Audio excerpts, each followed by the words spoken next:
Welcome to Redeemed for Jesus with Bill Sang, formerly the Bill Sang Podcast. I'd like to thank each one of you for joining us for this episode and would like to remind you to like, share, and subscribe. And please feel free to comment below to let us know if you have any questions or if there's anything you like about this program. Enjoy the show. You know what I'm pretty excited about? Vacation starting next week. I think that's going to be really good.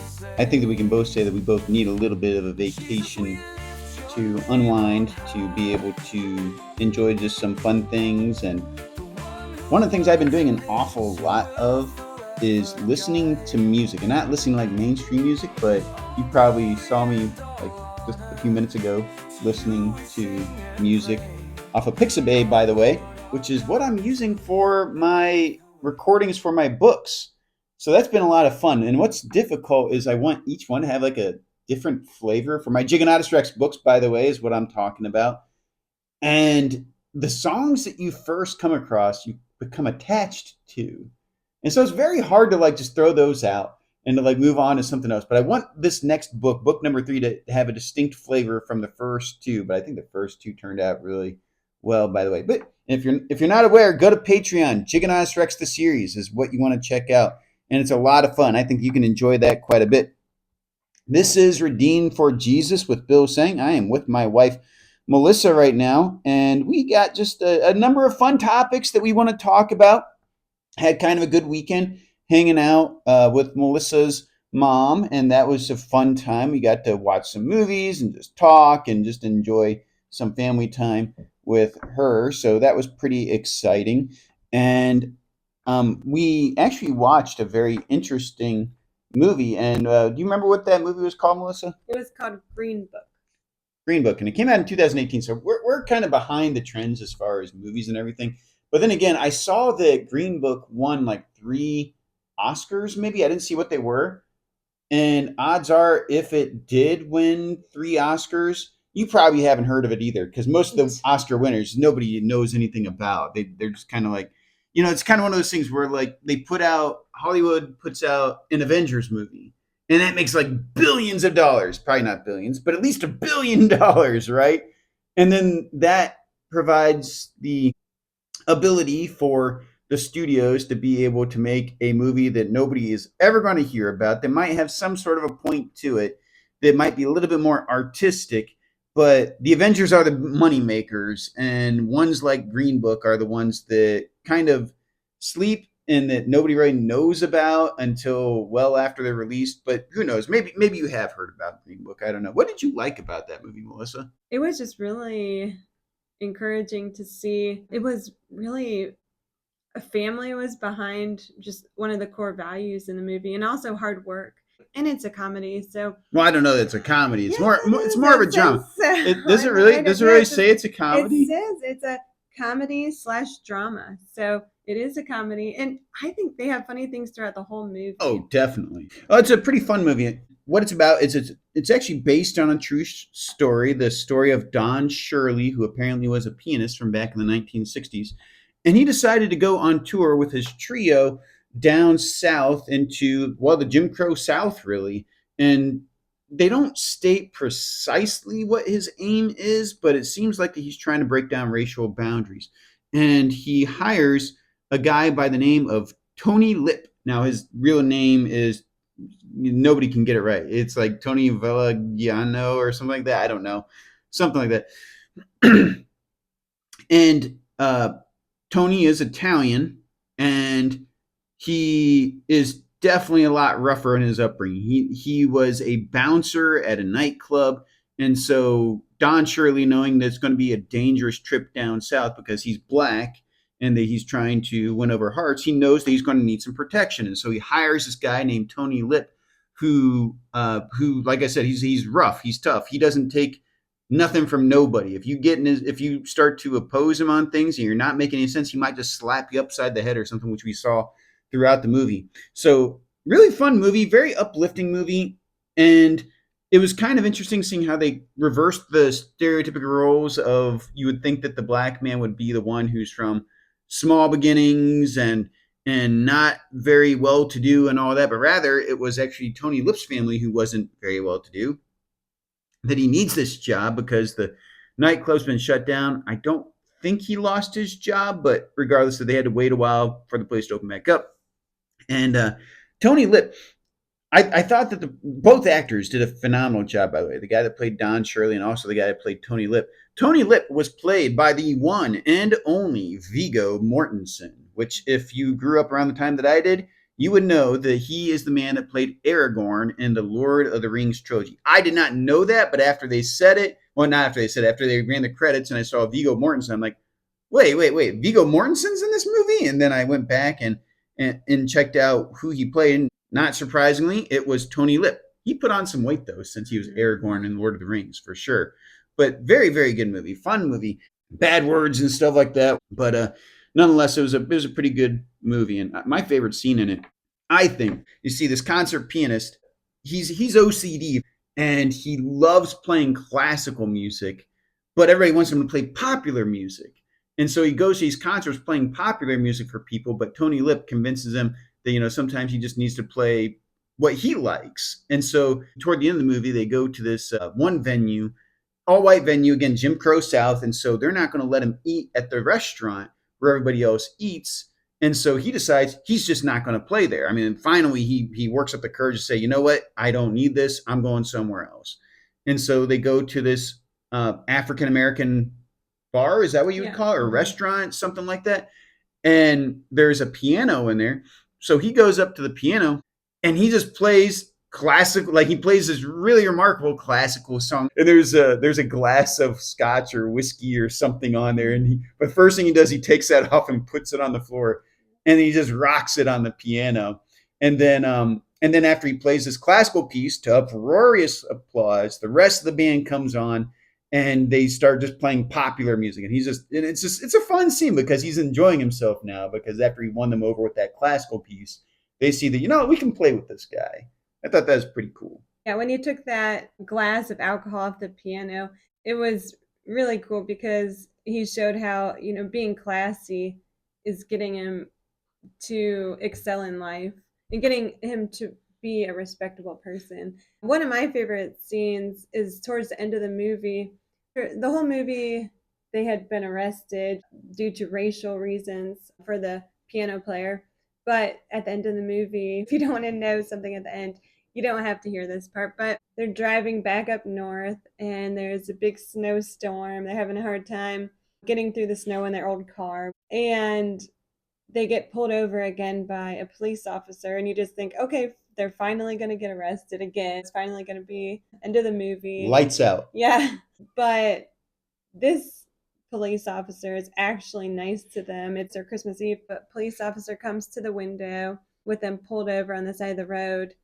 And you think he's going to make them get out of the car and arrest them, but he looks in and he tells them that they have something wrong with their tire. He lets them know they have a flat tire, and he helps them to change their tire to make sure all the cars pass without hitting them so that they stay safe. And I thought, wow, to see this officer being kind to these people was really neat, in the middle of a snowstorm on Christmas Eve. So it was just, I thought, a really happy ending for a drama. Dramas don't always end happy, but Yeah, this one did. it had a good ending, especially since it was based on a true story and everything. Because with true stories, the funny thing is they're less predictable than fictional stories, where you create a plot and end it in a way that's kind of expected because you want the heroes to be victorious and all that. You want the bad guys to lose. And I thought that the resolve was actually very good. I think that it came to a very good conclusion. Something else that's kind of exciting right now is we see the Cavaliers have advanced to round 2 of the NBA playoffs. They still got a couple games to go, to my understanding, before they can make it to the finals. But I think that's exciting to see the Cavaliers are actually doing something right now. It's nice to see Ohio teams doing well in different sports, as lots of times we're let down by, say, the Browns, the Cavaliers, the Guardians slash Indians. That they're pretty reliable overall, but we get very let down by the Ohio teams. It's funny, I barely mentioned the Cincinnati teams as though they're not from Ohio or something. What's our deal with not mentioning the Cincinnati teams? But it's cool to see that the Cavaliers are actually doing very well in the playoffs. One of my hopes for the NBA is that maybe we could see a cultural change in the NBA like we've seen in the WNBA.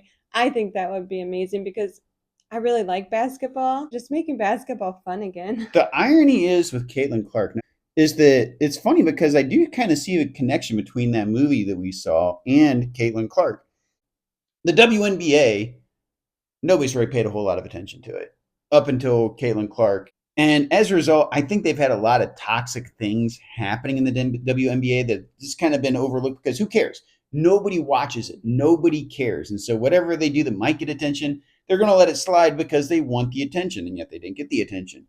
Caitlin Clark comes on board, and because she's white, she's entering into a league that's predominantly black, and that predominantly is aligned against her values. If I'm not misunderstanding, she was brought up Catholic, so standing against her values. And so with the Don Shirley from that movie we were just talking about, he had to put up with a lot of stuff when he went down south in order to make this impact and in order to, I guess, kind of mend relationships between white people and black people down there and to kind of let the art prevail.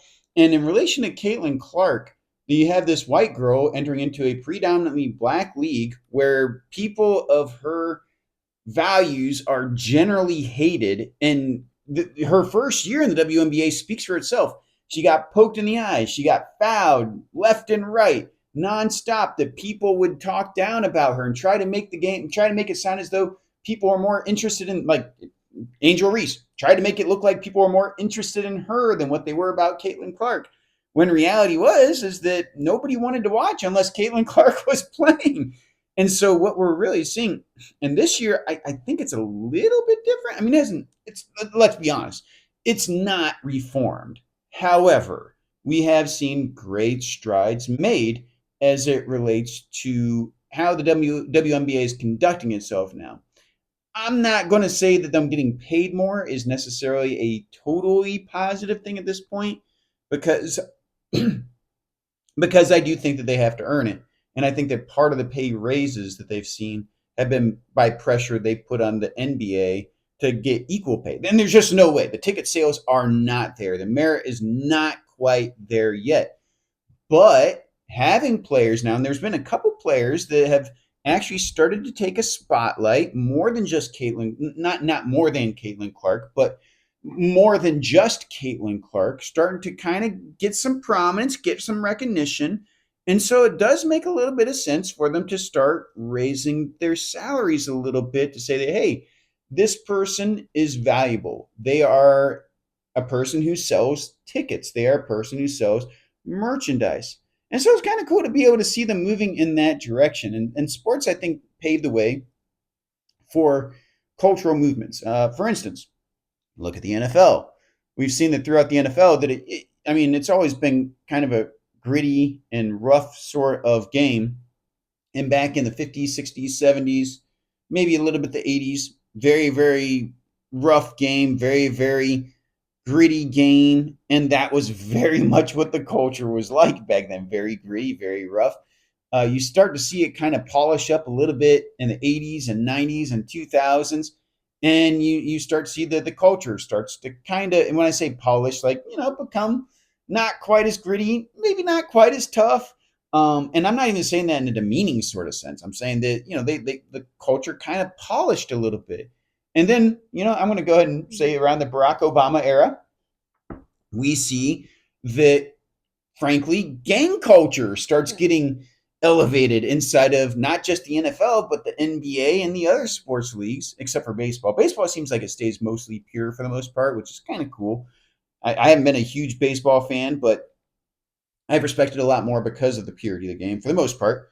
But we see that as people see their sports stars behave in certain ways, we see culture start to reflect that. And so I think that it is very important. I think that women, by the way, going back to the WNBA, should be able to compete in such a way they're able to preserve their femininity and still excel at athletics. I think that's totally fine.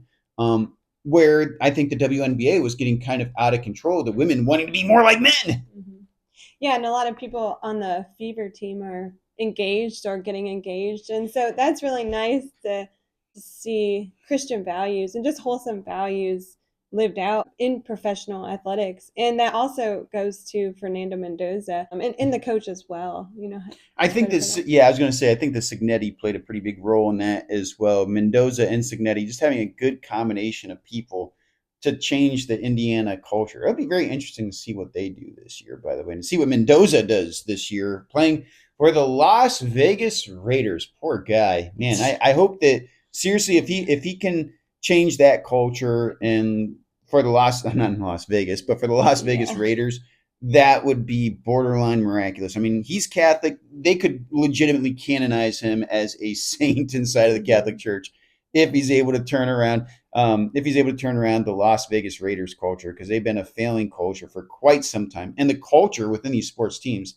actually does matter. I mean, that's one of the few things in the NFL and the NBA and the WNBA that is a an X factor that's different from the other teams because they have salary caps and all of that, and because of that, unlike the MLB, which I don't think they have as strict of salary caps, if any at all, it's one of the few things that does set the teams apart. What do you want the culture to be like? And the more classy the culture, the more upstanding the culture, typically the better the teams perform because they're more focused on the game than getting revenge or the drama that happens between players behind the scenes. I think that's a very, very important thing that we need to be mindful of, and that I'd like to be able to see sports to go in the right direction inside of our country. And in general, I think the entertainment actually does matter in terms of culture because it helps us, especially in such an entertainment driven culture like America. Which, by the way, this morning at church, I have to say that seeing as much entertainment as what we're immersed in America is kind of convicting after watching. We were watching a series called, we watched Times of Fire and then Times of Deception, which is about the seven churches in Revelation. Very, very fascinating documentary series about the seven churches in Revelation, which were literal churches in Turkey. And the last one was Laodicea. And in Laodicea, they pointed out that they had two huge amphitheaters where people would gather to watch shows. One of them was on the east side of the hill, and the other one was on the west side of the hill. The reason being is that way they could have entertainment playing all throughout the day at these theaters. And so if it's early, if it's a so they don't get at both times they have either just enough light or whatever in order to be able to perform their plays. They're able to have entertainment around the clock inside of these cultures. But having said that, and that can be a very big distraction for people to devote themselves to that sort of thing, opposed to what really matters. But when the entertainment actually promotes the values of the culture and says, hey, do something with this, I think that it can actually be a very, very impactful way to promote positive values, to be able to promote what you believe and what we need to be following after. It can promote God even within our culture by incorporating those sorts of things into our culture through entertainment. And talking about culture, something that I saw recently was Lee Greenwood, and he commented about how Trump started using his God Bless the USA song, over 10 years ago to walk out to when he did his speeches. And that's the culture that I think is just amazing. Donald Trump has been promoting an American culture, he's also promoting a Christian culture.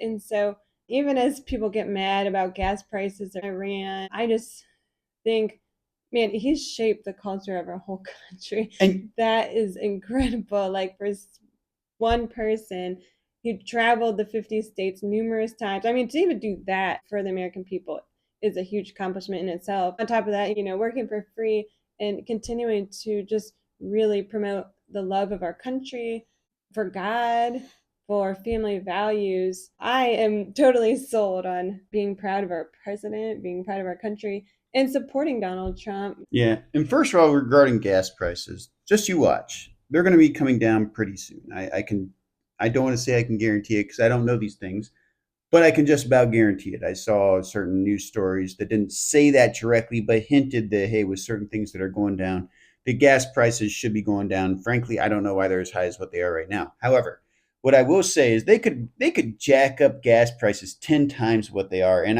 if I were to go back in time and know that, I would vote for Donald Trump again in a heartbeat. Why? Because rewind the clock a little bit and we can go back to, first I'll go back to Clinton. And Clinton set a precedent. I mean, overall, Clinton was not a horrible president, but he set a precedent that immorality is okay in the White House. Immorality is okay. And you can go back further than that. Yes, of course. But Bill Clinton, he was a very definite line in the sand that, okay, as long as you separate my life from my job, I can be immoral at my job. And as long as it does not affect my work, then it's okay. Fast forward a little bit to Barack Obama. With Barack Obama, we had a drastic culture shift. And I know that some of us kind of wet towel Christians were like, well, it doesn't matter. I mean, America, he said America's not a Christian nation. Well, it wasn't ever really a Christian nation. No. You know what? Right there, what you're doing is you're handing them the game. Oh, yeah. You're saying, you know what? All right, fine. Yeah, we're not even going to say that we have to be He a gave Christian. up. Well, he didn't even give up. He promoted that. Yeah, we're going to say that it's okay that we're not a Christian nation. Yeah. In fact, we shouldn't be striving, because that's what it implies. We shouldn't be striving to be a Christian nation. So when Barack Obama said America's not a Christian country, and we jumped on board to say that you're right, it's not a Christian country. Why should we be calling it a Christian country? You're saying we're already not there. Thus, the laws you're saying do not reflect Christian values. And what we want to see, and what we're saying right now with entertainment, we want entertainment that reflects Christian values. Does Green Book do that? Not perfectly. And it wasn't expressly promoting Christian values, so to speak, but there were some good things inside the movie that I think that culturally, I think that we can benefit from. We look at, as we were saying, just some of the positive things about these athletes that we're talking about as well. We see that, and we want to promote those things. We want good behavior to be celebrated, because when good behavior is celebrated, we see that it's duplicated. Is that how it goes? Something like that. Yes.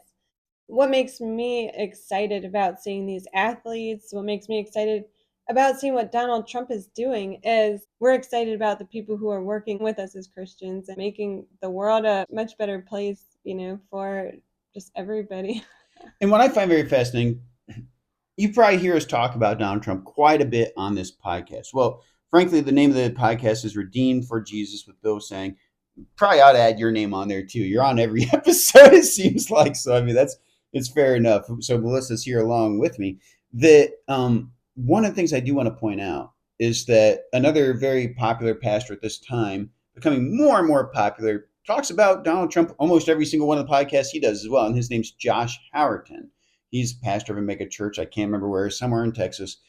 And he does a fantastic job inside of his ministry. And the reason why he is doing that, to my perception, is he has finally understood, because he says that he was kind of squishy for a while he was establishing his mega church. But he said that he's kind of repented from that now because he sees that the stakes are too high. And that essentially what we're seeing is that with Donald Trump, you can agree he's a Christian or not. It doesn't matter what you think on that. The values he's promoting are to establish a Christian culture. And I know that some people are like, oh, but what about violence in the streets? Well, the violence in the streets is not his fault. The violence in the streets that's perpetuated, so to speak, by his officers is not because they are violent people. It's because they're being assaulted and they are officers of the law. Civilians are not permitted to perpetrate violence.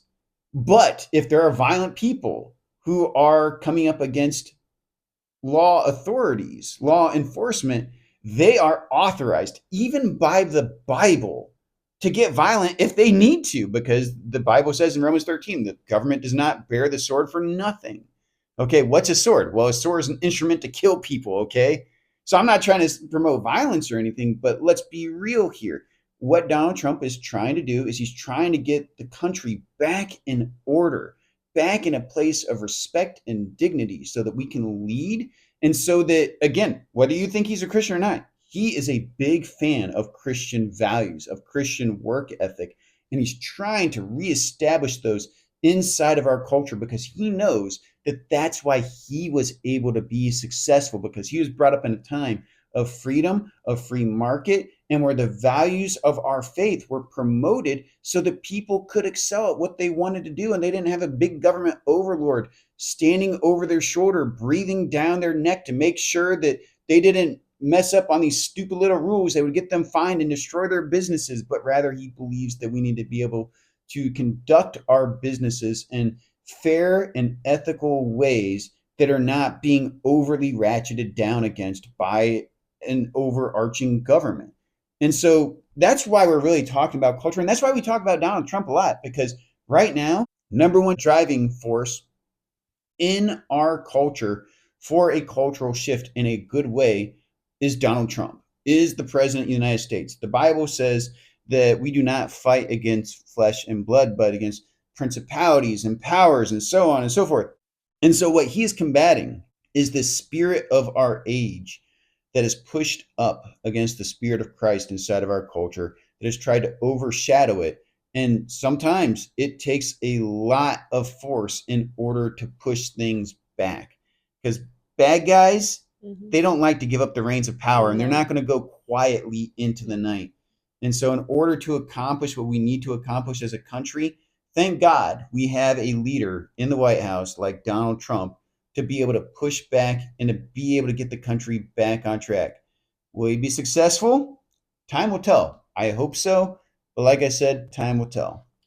I think in the meantime, we have to filter through these people that want to push immorality. They come across like they're trying to be nice. They come across like Donald Trump is the mean guy. But if you really see what they stand for, Donald Trump is the one that stands for Christian values. And these people that are tearing him down, shooting at him, obviously are not standing for Christian values. And so no matter what, like Bill said, if gas was 10 times the price, we would totally support him. I like our side quite a bit. I'm not about to cross over anytime soon, because I see the men wearing wigs and still having beards and dressing in dresses, and I'm like, no, not for me. This looks a little bit demonic, just a little bit demonic, for my taste. And so, I think that it's better to continue to promote the values on our side. Not just better, it's right. It's right to promote the values on our side, because that's the biblical values. Yeah, and like Marco Rubio, JD Vance, Pete Hegseth, they don't wear wigs and dresses. They don't wear wigs and dresses. Yes, and if they, you know what? I bet you if they did, they would at least have the dignity to shave. So anyway, I think that's about good for where we are right now. So again, I hope you enjoyed this podcast. Most of it was kind of fun, but again, what it really is about culture. After all, we are called redeemed for Jesus, what Bill is saying. And that's not just talking about you individually being redeemed, but also redeeming our culture for Jesus, and doing that in an intentional manner, and transforming lives and transforming our cultures, one person, one heart at a time, and using whatever resources we have at our disposal in order to accomplish that. So remember, like, share, and subscribe to this podcast. Leave a comment down below and let us know who your favorite WNBA team is. Or whatever. There's only one. I mean, Indiana Fever, I don't know. Who else is there out there? I don't know. If you want to, you can show support for the NBA, WNBA, NFL, whatever it is that you want to put in the comments. Feel free. Whatever stuck out to you. Have you seen the movie Green Book? What did you think about it? If you did, I'd be curious to see your thoughts on that.